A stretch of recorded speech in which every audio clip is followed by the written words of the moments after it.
namun katon krasa jalan ora mantere. Nanging atiku tulus arep dadi kancamu, ora mung teko pas kowe seneng. Konco sejati dudu saka isi dompet, nanging saka rasa sing tansah temen. Sing melu nangis lan guyu bareng, tanpa ngitung-itung rugine saben dina. Aku ora duwe mobil utawa omah gedhe, nanging atiku jembar kanggo kowe.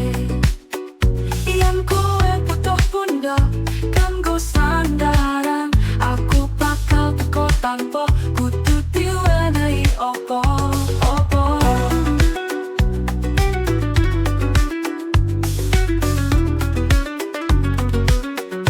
Ojo lali sapa sing ono wektu kowe sepi, sing nganggo tanganmu nalika meh tiba.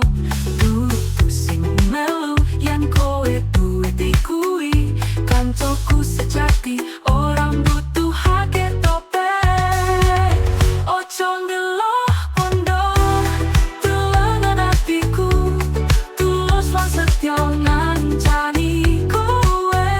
Kekancan kuwi ora kanggo reko, nanging kanggo rasa sing ora bisa diukur karo angka.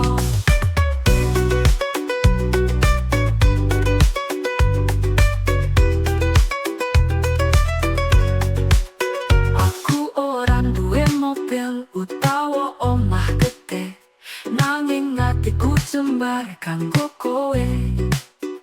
Yen kowe butuh pundak kanggo sandaran, aku bakal teko tanpa kudu diwenehi apa.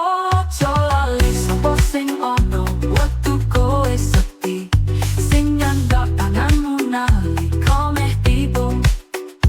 Dudu sing melu yen kowe duwe kuwi, kancaku sejati ora mbutuhake topeng. Ojo ndelok pondo dolanan atiku, tulus lan setya ngancani kowe.